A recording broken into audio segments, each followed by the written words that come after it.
O Saber Direito desta semana é sobre microsistemas de precedentes vinculantes. Apresenta a teoria dos precedentes, repercussão geral e incidente de assunção de competência, recursos excepcionais repetitivos, incidente de resolução de demandas repetitivas e incidente de arguição de inconstitucionalidade. O professor é o advogado Vinícius Lemos, mestre em Sociologia e Direito. Olá, telespectadores. Voltamos para mais uma aula do Saber Direito. Aqui será a quinta aula do curso sobre o microsistema de formação de precedentes vinculantes. Nas aulas anteriores, eu falei primeiro sobre a teoria geral dos precedentes judiciais, depois falei sobre a repercussão geral no recurso extraordinário, depois sobre o incidente de assunção de competência, recursos excepcionais repetitivos e, por último, sobre o IRDR, incidente de resolução de demandas repetitivas. O assunto da aula de hoje é o incidente de arguição de inconstitucionalidade. É um incidente que não é novo no Código de Processo, somente foi alterado a sua nomenclatura para uma arguição de inconstitucionalidade do que uma decretação de inconstitucionalidade, como era no Código anterior. Então, incidente de arguição de inconstitucionalidade. Esse incidente, ele está no artigo 948 do novo Código de Processo Civil. O que é esse incidente e para que ele serve? Esse incidente serve para realizar o controle difuso de constitucionalidade, aquele controle que vale para todos os processos, em todos os momentos, sobre quem necessita discutir a inconstitucionalidade de uma lei. Então, interessante é que nós voltemos e falemos sobre o controle de constitucionalidade difuso. Nós temos a maneira concreta do controle de constitucionalidade, que é justamente qualquer pessoa que tenha uma demanda e que possa ali ter uma lei federal que lhe cause um malefício ou que lhe impacte no dia a dia, pode suscitar numa demanda, em qualquer instância, a inconstitucionalidade. Esse é o controle concreto, esse é o controle difuso. Ele é diverso do controle concentrado, do controle abstrato, porque o controle concentrado e abstrato, ele é realizado somente por alguns legitimados, onde eles podem entrar com ação diretamente no STF sobre a inconstitucionalidade. Como esse controle é um controle diretamente no STF, ele é via uma ação de competência originária, um dos remédios constitucionais sobre a ação direta de inconstitucionalidade, ação declaratória de constitucionalidade ou ação de descumprimento de preceito fundamental. Qualquer um desses daqui vai versar sobre uma forma abstrata, uma hipótese de incidência de uma inconstitucionalidade, onde aquela lei que entrou em vigor ou um dispositivo da lei que entrou em vigor vai de contra a Constituição. Na forma abstrata e concentrada, nós temos que somente um órgão faz o controle de constitucionalidade, ou seja, o STF, onde poucos legitimados, aqueles que estão no artigo 103 da Constituição, que poderão intentar essas ações que eu me referi anteriormente. Porém, como que será a situação jurídica daquela pessoa que sofre com aquela lei, que aquela lei lhe impacta no dia a dia e ele não pode entrar com uma dessas ações por não ter legitimidade. Então, ele vai intentar a ação que ele acha pertinente, onde o direito dele invocado que está sendo represado e ele alega ali a inconstitucionalidade. Ou então, numa discussão de uma ação normal, se um réu aqui entender que para que ele tenha benefício, ele possa arguir também uma inconstitucionalidade. Ou seja, eu posso arguir a inconstitucionalidade a qualquer momento, sendo autor ou sendo réu. Se eu arguir essa inconstitucionalidade no meio de um processo, em primeiro grau, segundo grau ou até em grau superior, essa inconstitucionalidade não será julgada diretamente pelo STF, será julgada por cada um dos entes aqui de primeiro grau, de segundo grau e até chegar em um eventual tribunal superior. Diante dessa eventual inconstitucionalidade, nós temos aqui no segundo grau o que nós chamaremos de incidente de arguição de inconstitucionalidade. Esse incidente ele serve para o controle difuso, onde qualquer parte de qualquer processo pode aqui suscitar uma inconstitucionalidade. Então, se tem uma lei federal que me atinge, eu entrei com uma ação e eu digo qual que é o prejuízo que aquela lei me causa, querendo ali a inconstitucionalidade da lei como matéria incidental. Ou então, se eu sofro uma ação, eu sofro, por exemplo, uma cobrança de uma taxa, uma cobrança de uma dívida, eu posso, se tiver baseada numa lei, dizer que essa lei é inconstitucional. E aí eu estou me defendendo como uma prejudicial de mérito. Então, eu estou me defendendo dizendo que existe uma inconstitucionalidade que, consequentemente, invalida a própria cobrança. O mérito da ação não é necessariamente a inconstitucionalidade, mas onde que a inconstitucionalidade impacta? Impacta que aquela lei deve fazer com que uma das partes tenha um direito e, consequentemente, esse impacto aqui causará uma ausência de um direito. Ou seja, se é inconstitucional, o direito que você está cobrando, a taxa, a dívida, também cai conjuntamente. Isso que é a visão como a inconstitucionalidade, na arguição de constitucionalidade, como um incidente, como uma matéria prejudicial de mérito. Isso quer dizer o quê? Sempre que eu for arguir a inconstitucionalidade pelo incidente, eu vou ter aqui uma outra questão de fundo. Eu vou ter um mérito aqui para se discutir. Como eu disse, o autor entra com uma ação contra o réu e ele cobra uma taxa. O réu pode falar aqui que ele não precisa pagar a taxa porque a lei que instituiu a taxa é inconstitucional. Isso daqui, ele não está discutindo a inconstitucionalidade como o cerne da ação, mas ele está utilizando a inconstitucionalidade como um prejuízo ao mérito. Não tem como se discutir o mérito sem se discutir a inconstitucionalidade. Essa é a visão que nós temos como inconstitucionalidade como prejudicial de mérito. Ela não pode ser, para que exista um incidente de arguição de constitucionalidade, o próprio mérito da ação. Você não pode entrar com uma ação simplesmente para dizer que é inconstitucional e depois arguir um incidente de inconstitucionalidade. Nesse caso, a própria ação falaria sobre a inconstitucionalidade. O artigo 948 serve para quando nós temos outras matérias de fundo, outros direitos, outros méritos e vamos arguir a inconstitucionalidade. Esse que é o ponto aqui que nós temos sobre o incidente de arguição de inconstitucionalidade. Como que eu posso fazer aqui? Quem pode fazer a suscitação desse incidente? O incidente em primeiro grau, ele pode ser suscitado aqui, e ele nem seria um incidente em primeiro grau, mas aqui a arguição de uma inconstitucionalidade pode ser feita em primeiro grau, já na petição inicial pelo autor, já na réplica pelo autor e até o momento da sentença. Nós temos também que o réu pode fazer a arguição de uma inconstitucionalidade, tanto na contestação, bem como em qualquer outra manifestação que ele tenha até a sentença. O juiz, por ser matéria oficiosa, matéria cognoscível de ofício, ele pode também suscitar a inconstitucionalidade. Porém, se nenhuma das partes falou sobre tal inconstitucionalidade, o juiz, ao aplicar a inconstitucionalidade, deve falar com as partes, deve colocar a matéria para a discussão.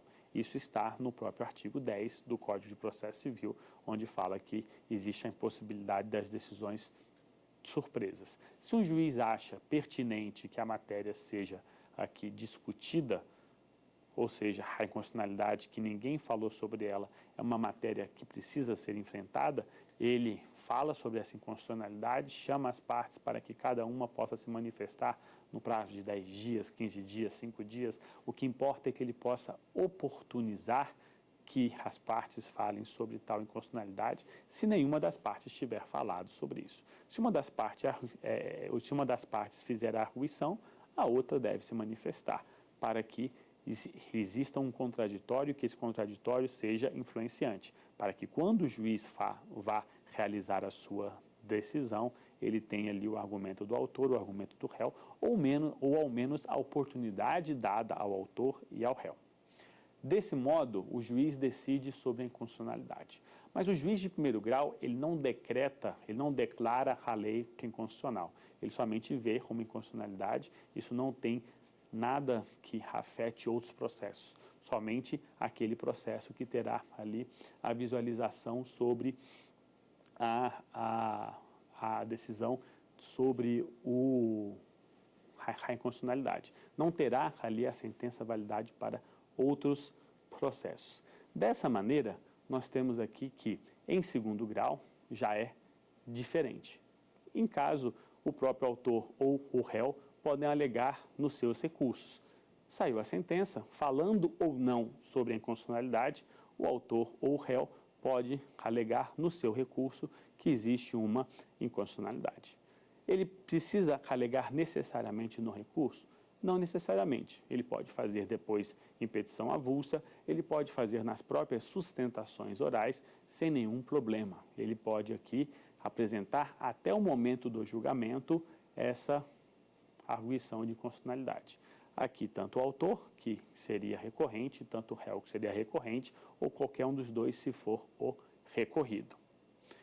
Outro legitimado aqui também para se manifestar é o Ministério Público. O Ministério Público também tem total legitimidade, como aqui custo legis, em segundo grau, de fazer aqui o incidente de a arguição de inconstitucionalidade.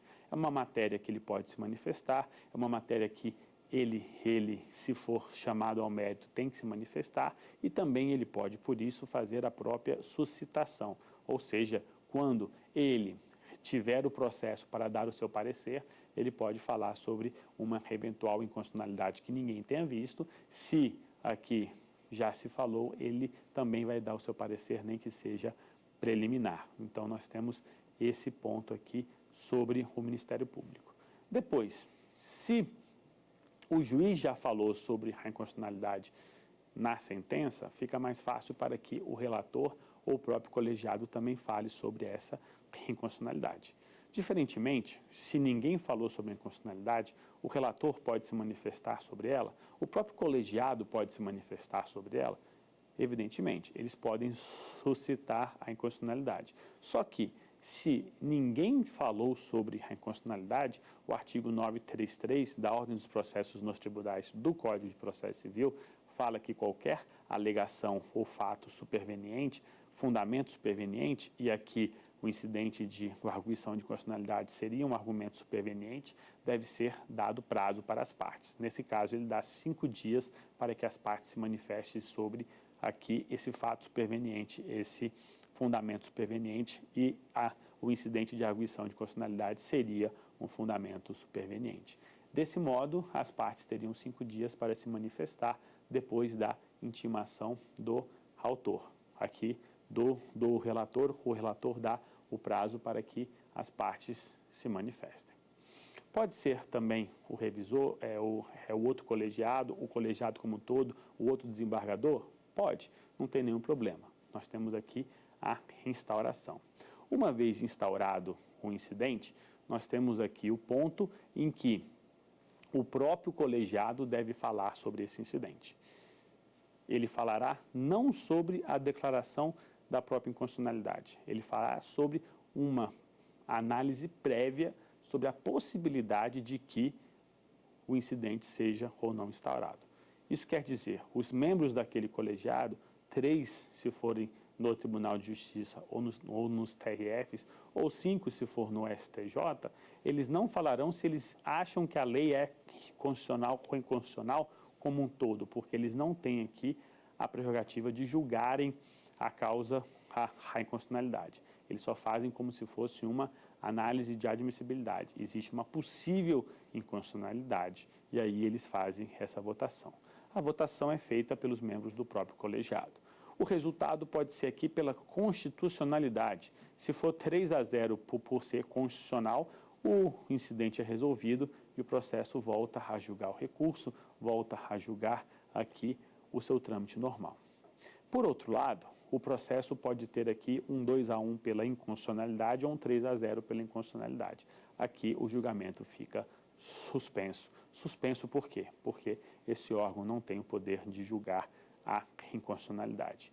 A inconstitucionalidade só pode ser julgada pelo pleno. Por que só pode ser julgada pelo pleno? O artigo 97 da Constituição diz que existe a cláusula de reserva de plenário. Essa cláusula de reserva de plenário, ela garante que somente o pleno ou o órgão especial que representa o pleno nas questões constitucionais que possa declarar uma lei inconstitucional. Nesse caso, somente o pleno que deve julgar.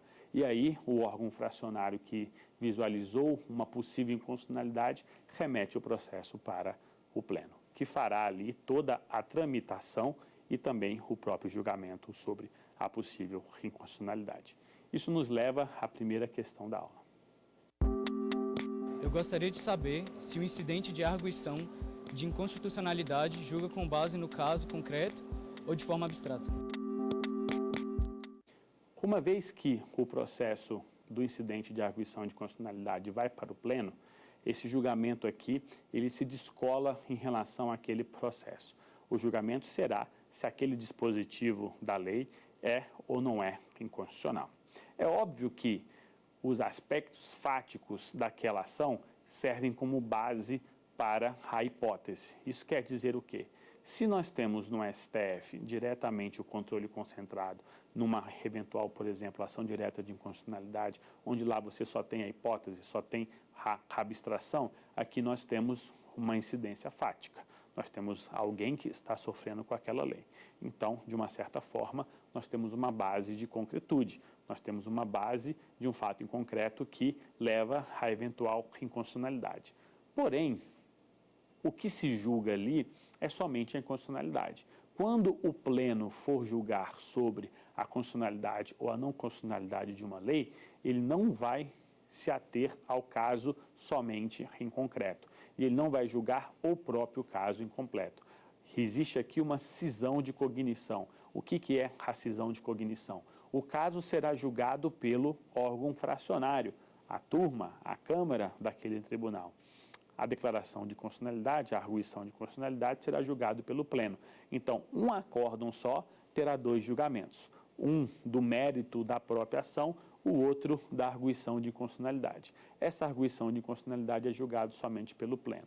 O pleno não considerará os argumentos meritórios da demanda. Ele vai considerar a base fática de concretude do caso, mas ele vai declarar ou não a inconstitucionalidade de um artigo, de um inciso, de um dispositivo de determinada lei federal. Logo, a análise aqui utiliza uma base de concretude, mas ele realiza de forma abstrata, numa abstração muito mais próxima de um caso em concreto, mas não atendo-se ao próprio caso em concreto. Por que essa visualização? A visualização em relação ao caso, ela é diversa porque ele não está julgando o próprio caso. Ele não julga aquele caso com a inconstitucionalidade. Quem fará isso será a Câmara, o órgão fracionário originário.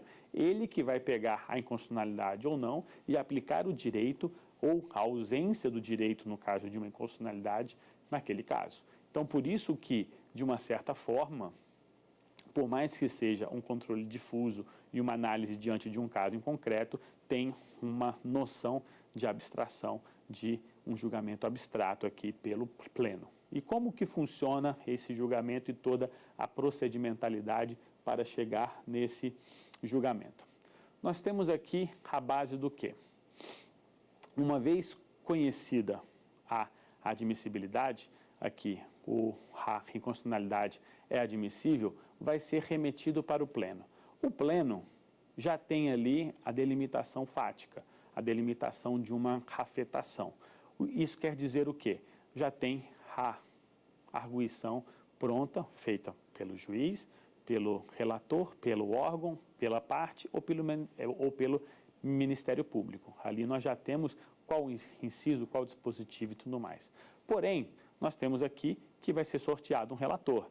O relator vai ser aquele sobre o qual vai se debruçar a matéria. E vejo que seria importante que ele faça a decisão de afetação. A decisão de afetação sobre a matéria que será fruto ali da arguição de constitucionalidade. Até porque, pela matéria ser oficiosa, ele que vai fazer os pontos em relação aqui à questão, o dispositivo será inconstitucional ou não.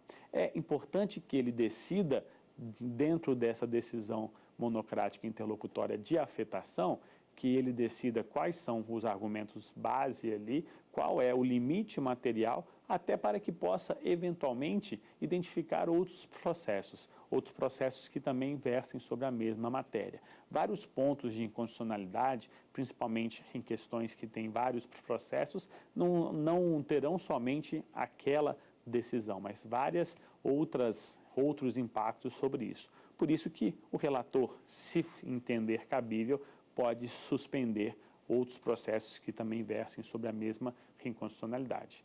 É importante que o relator possa suspender um processo idêntico? Existe previsão do artigo 948, 949 e o 50 que versam sobre o incidente de arguição de inconstitucionalidade? Não está na lei que possa ter a suspensão. Só que esse incidente também faz parte de um microsistema de formação de precedentes vinculantes. Por quê?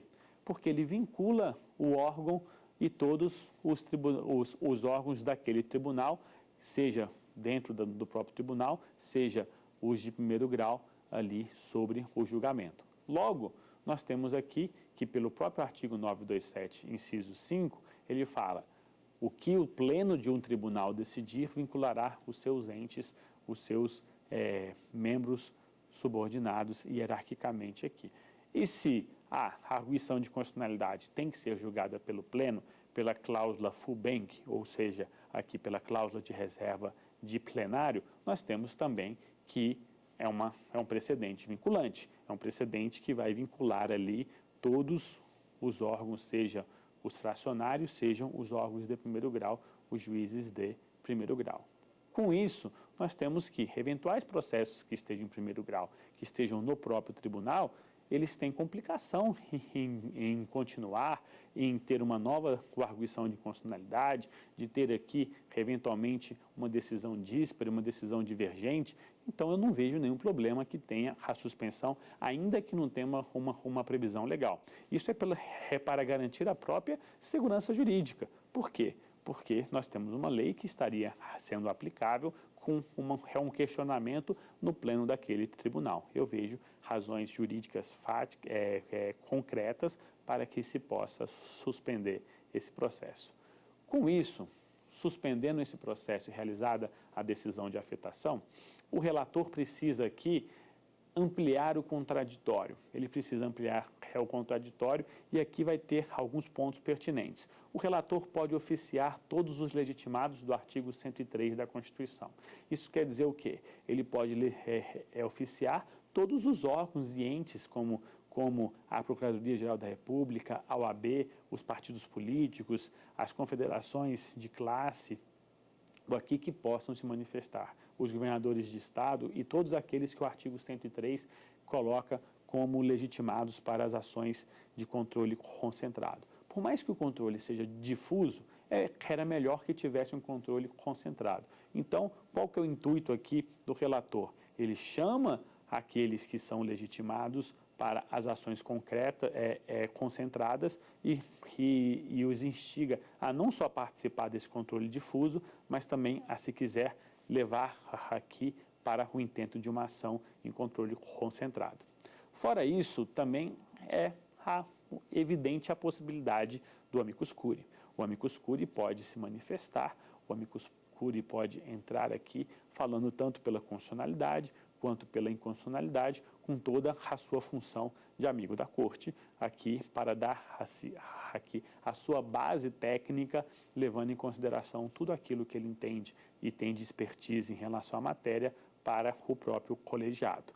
É possível que tenha outros recursos representativos da controvérsia? Eu acho que é difícil com que nós entendamos que tenha outros recursos na mesma situação e no mesmo momento processual. Mas, se tiver um outro aqui que esteja esperando uma arguição de constitucionalidade ou duas arguições de inconstitucionalidade sobre a mesma matéria, não vejo por que juntá-los ou não juntá-los aqui. Pode juntar e todos fariam parte, até ampliaria a tese aqui. Só que, procedimentalmente, é difícil com que dois processos estejam ao mesmo tempo aqui na mesma fase. Por isso, eu acho difícil que tenham mais processos representativos da controvérsia do que somente um. Então, dentro dessa forma aqui, não vejo que outros processos possam se manifestar. Da mesma maneira, dentro desse contraditório ampliado, eu vejo aqui que a sociedade civil pode participar pelo meio de audiências públicas. Se nós temos a figura do amicus curiae, temos também a própria audiência pública. Pode se manifestar em audiência pública, toda a sociedade ali será ouvida para que possa falar sobre esse controle de constitucionalidade difuso. Isso daqui é um ponto da procedimentalidade em relação aqui ao controle de constitucionalidade difuso realizado pela arguição de inconstitucionalidade.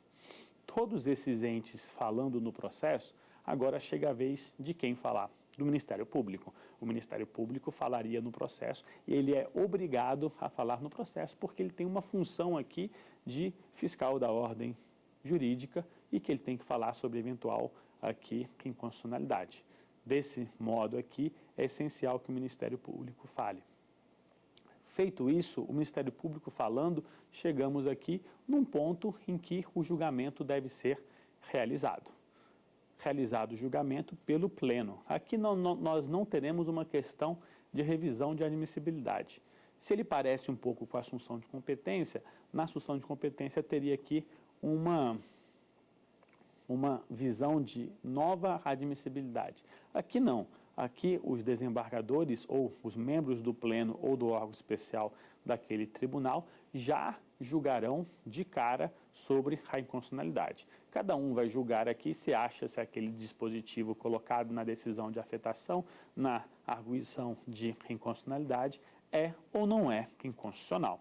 E aí cada um dos membros do próprio colegiado já fazem aqui o seu voto, o seu posicionamento.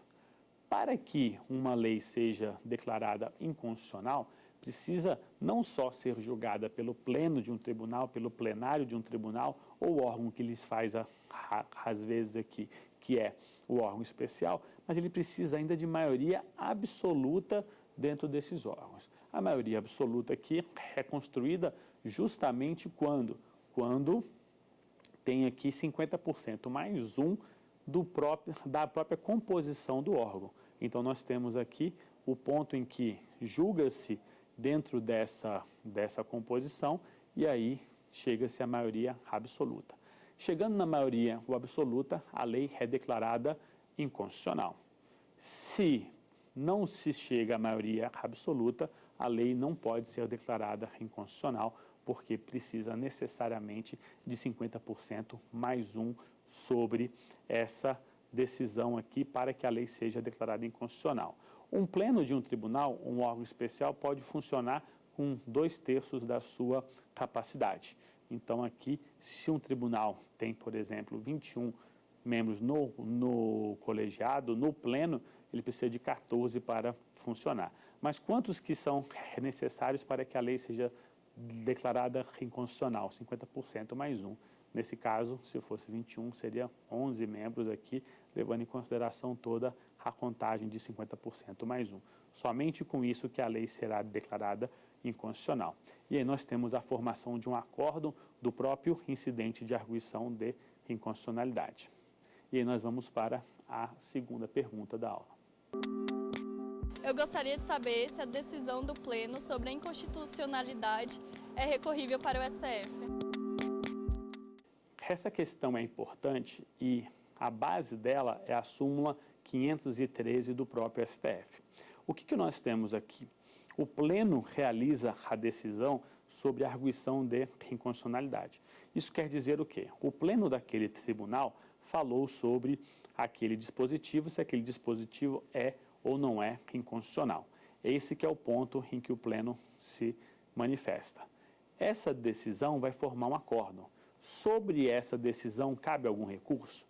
Esse que é o ponto-chave da questão.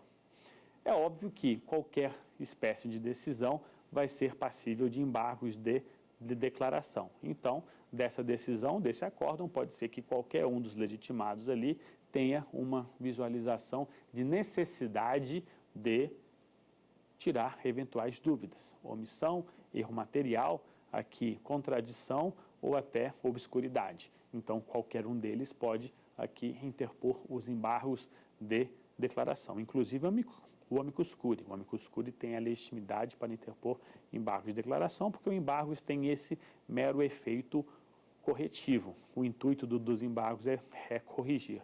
Mas pode haver uma decisão, um recurso dessa decisão do pleno? A decisão do pleno forma um acórdão, evidentemente. Mas esse acórdão, fora embargos de declaração, é irrecorrível, porque a função desse acórdão é uma função meramente aqui passível de ser acessório ao processo principal. Como que funciona isso? O processo principal vai dizer ou não, no exemplo que foi dado anteriormente, se a taxa deve ser cobrada ou não, se o negócio é válido ou não, se tem legalidade em eventual contrato ou não. A alegação, a arguição de constitucionalidade é para uma prejudicial de mérito, é porque não tem como julgar essa legalidade, essa taxa, esse contrato, sem falar sobre o incidente, sem falar sobre eventual inconstitucionalidade de dispositivo. O que o pleno realiza aqui nesse momento é algo totalmente incidental. E por ser algo totalmente incidental, ele não tem aqui uma autonomia. Ele é somente um incidente que vai servir de base para o próprio órgão fracionário.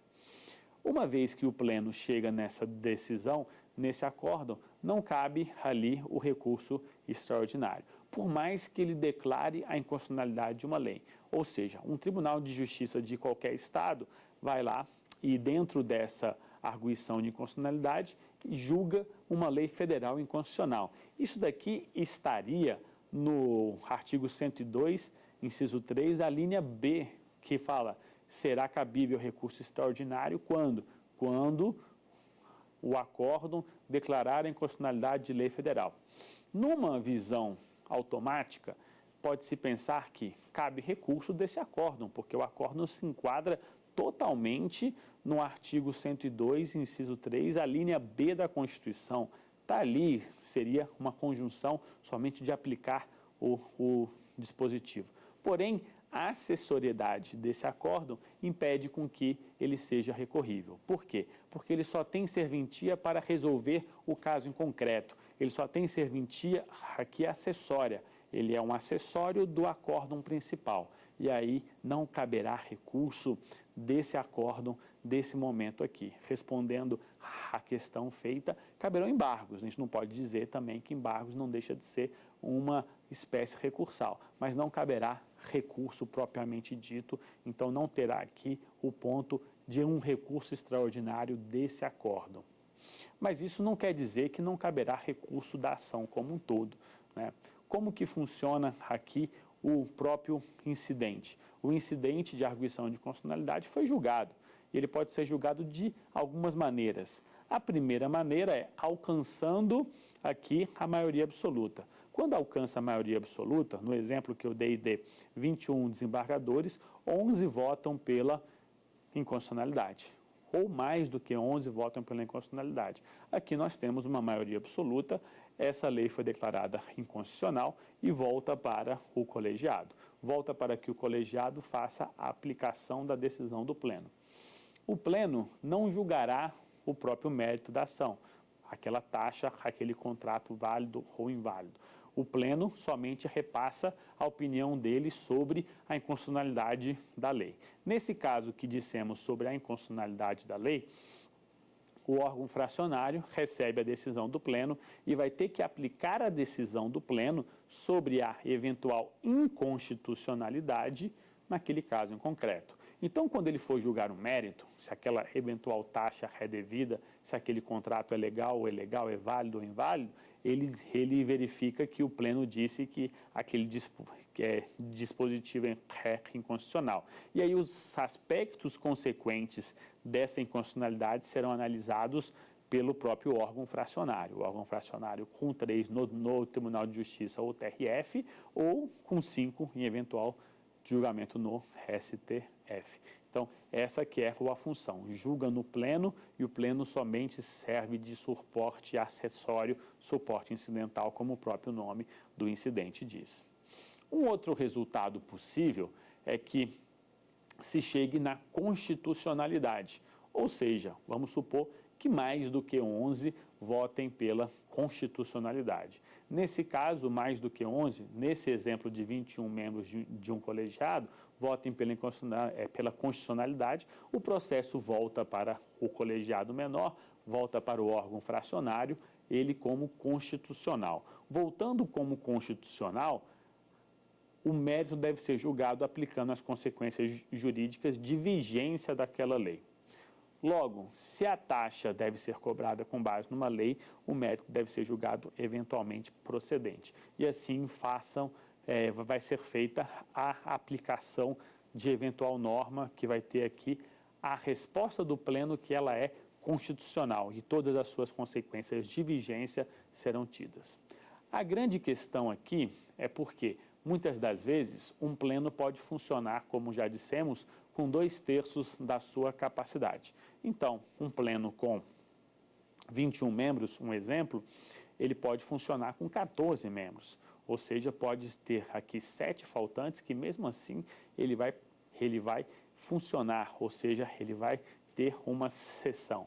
Porém, para declarar a inconstitucionalidade de uma norma, não precisa a maioria dos presentes, precisa da maioria absoluta, como já dissemos. Logo, precisa de 11 membros que votem pela inconstitucionalidade. Diante de tal cenário, pode ser que 9 membros votem pela inconstitucionalidade e 5 membros votem pela constitucionalidade.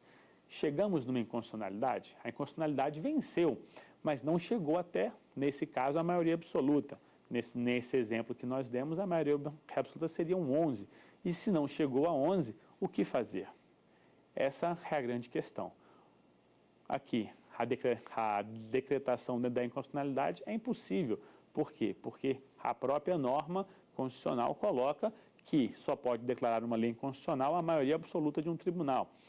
A inconstitucionalidade venceu, mas ela não alcançou o mínimo legal, o mínimo necessário para dizer que aquela lei é inconstitucional.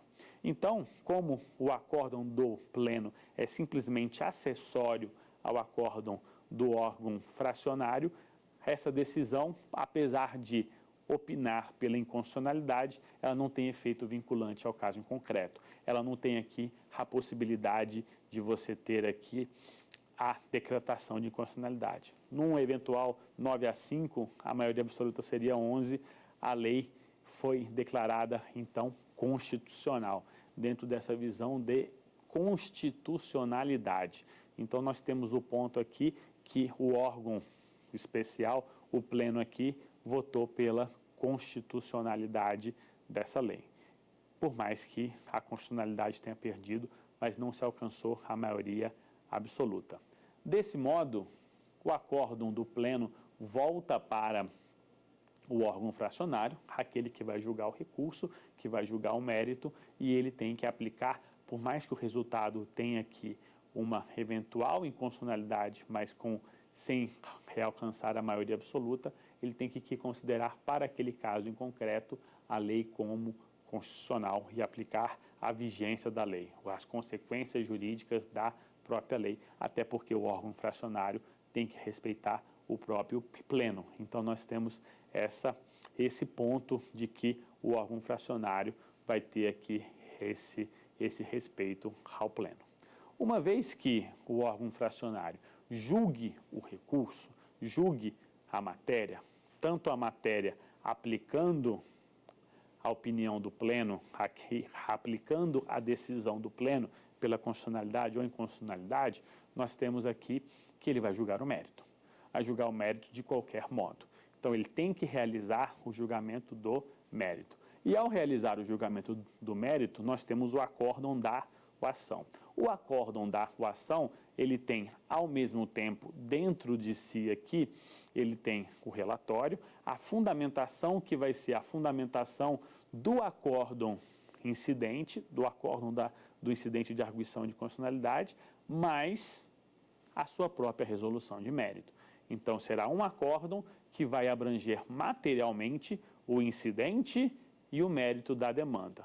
Traduzindo aqui, ele vai dizer que a lei é ou não é inconstitucional e, ao final, julgar se a taxa é ou não é devida, se o contrato é ou não é válido, a questão que a gente vai chamar questão de fundo, questão de mérito. Nesse caso aqui, é importante dizer, esse acórdão do órgão fracionário cabe recurso?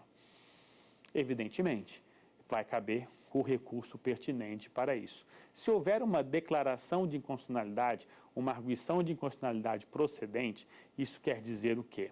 Se o pleno julgou inconstitucional, e aí, ao julgar inconstitucional, com maioria absoluta, foi remetido para o colegiado menor e o colegiado fracionário julgou a ação, essa ação vai ter dois pontos materiais.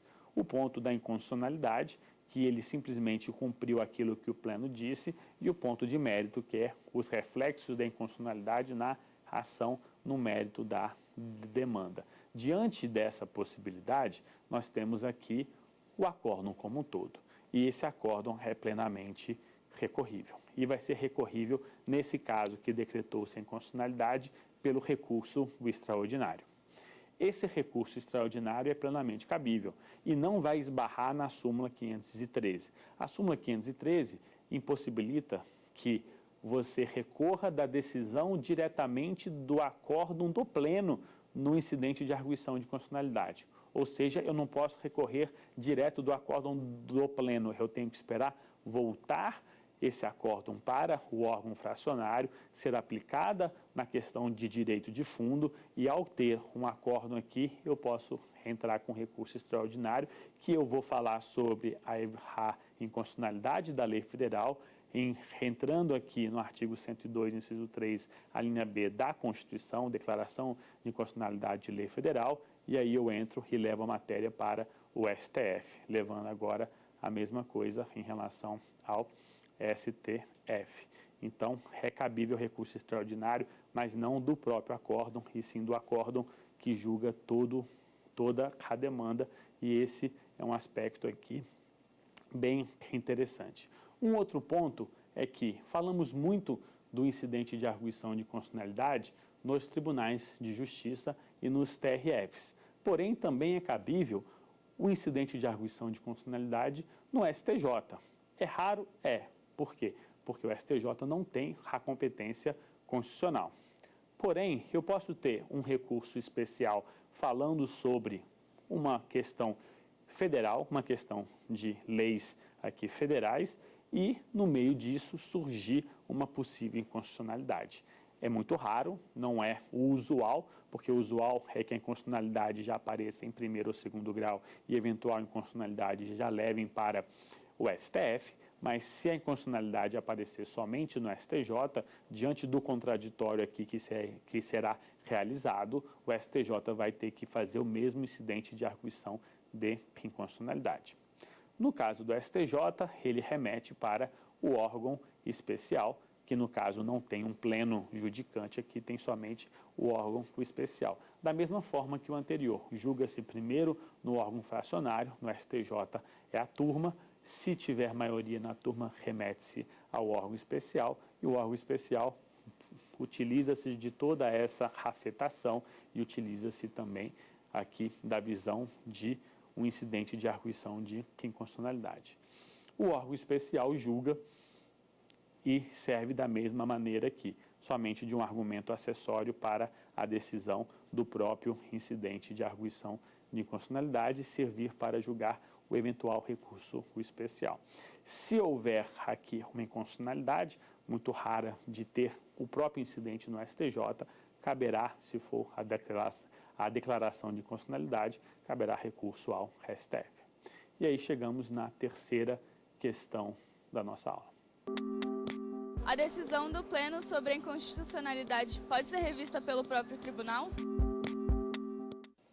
A revisão da decisão do pleno de um tribunal de justiça ou de um TRE, ou do TRF, ela pode ser realizada da seguinte maneira.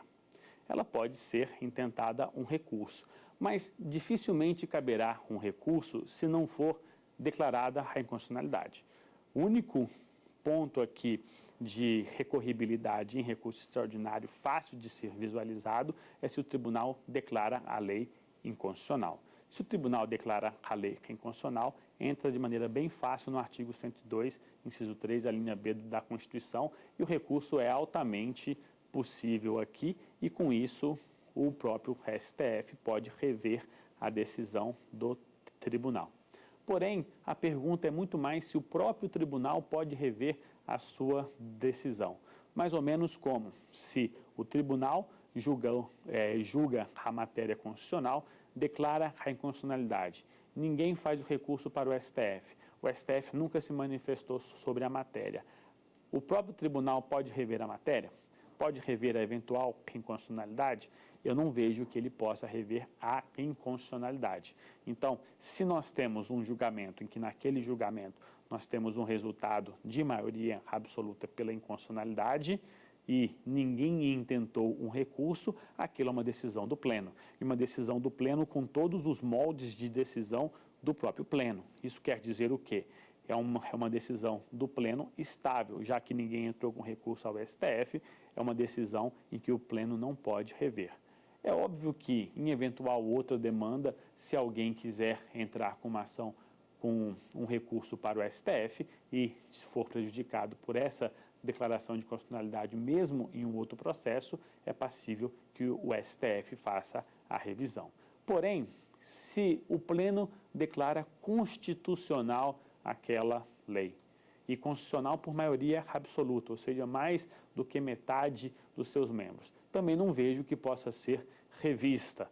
Eu não vejo que tenha aqui a possibilidade de fazer uma revisão. Por quê? Porque se chegou num resultado definitivo. Eu acho que não teria aqui uma revisão de tese. Porém, nós temos aqui um ponto específico que talvez caiba, que é possível aqui, como hipótese excepcional, a revisão de tese. Eu dei o exemplo aqui de um tribunal de 21 membros, onde só tinha 14 membros, realizou-se a sessão e chegou num 9-5. 9 pela inconstitucionalidade, 5 pela constitucionalidade. Não houve a decretação da inconstitucionalidade. Por quê? Porque houve maioria simples, mas não houve maioria absoluta. Nesse caso, eu acho que o efeito é somente para aquele processo interpartes e, eventualmente, se outro processo fizer uma nova arguição de constitucionalidade e for julgado com um quórum maior, eu acho que é possível fazer a revisão de tese. E aí entra justamente na resposta à pergunta. Nessa hipótese excepcional, eu vejo que o próprio tribunal pode rever a sua decisão, caso ele tenha chegado numa constitucionalidade porque não se alcançou a maioria absoluta da inconstitucionalidade. Nesse caso, seria passível aqui de uma revisão de tese aqui, muito porque não se conseguiu dar a jurisdição correta para aquele caso. Então, esse é um ponto bem visualizável sobre a possibilidade de uma revisão de tese. Mas eu não vejo outra possibilidade. Sempre lembrando aqui que o STF, se chegar um recurso ao STF, em todos os modos aqui, o STF vai poder fazer essa revisão. Mas não seria uma revisão de tese pelo próprio tribunal, e sim uma revisão recursal, onde a revisão recursal, pelo próprio efeito substitutivo, ele substitui todos os entendimentos dos tribunais anteriores. Então, essa que seria a resposta mais adequada para essa pergunta. Depois, por que o incidente de arguição de constitucionalidade faz parte do microsistema de formação de precedentes vinculantes? Primeiro, ele não está propriamente dito no artigo 927, inciso 5. Não está ali nenhum ponto que fale o incidente de arguição de constitucionalidade. Porém, esse incidente fala sobre uma decisão do pleno, e a decisão do pleno está no artigo 927.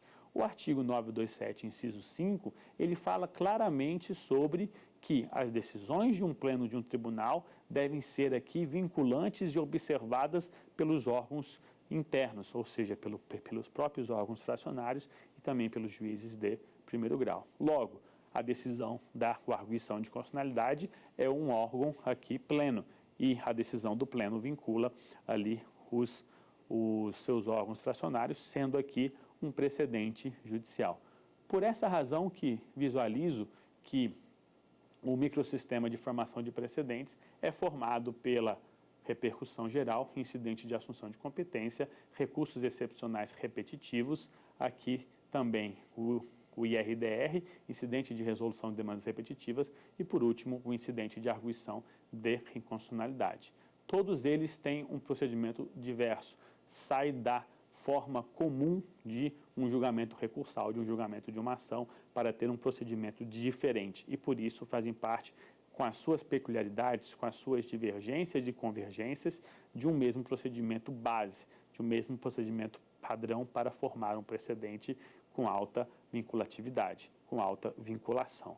Por isso, eu entendo que todos esses fazem parte do microsistema e aí compõem todo o nosso curso. O nosso curso falou, de uma forma geral, na primeira aula, sobre a teoria dos precedentes judiciais, falando toda a base teórica, por que um precedente tem uma alta carga de diálogo com o sistema judiciário e com a decisão futura. Depois entramos nas espécies, repercussão geral no recurso extraordinário para o STF, o incidente de assunção de competência que pode ser nos tribunais de segundo grau também podem ser nos tribunais superiores, os recursos excepcionais repetitivos no STJ e no STF, o incidente de resolução de demandas repetitivas, o famoso IRDR, e por último, nessa última aula, o incidente de arguição de inconstitucionalidade. Todos esses formam um microsistema. E esse foi o curso aqui sobre o microsistema de formação de precedentes vinculantes. Eu fico por aqui e me despeço do Saber Direito. Ficou com dúvidas? Então mande um e-mail para saberdireito@stf.jus.br. E você também pode estudar pela internet. Basta acessar o site tvjustiça.jus.br.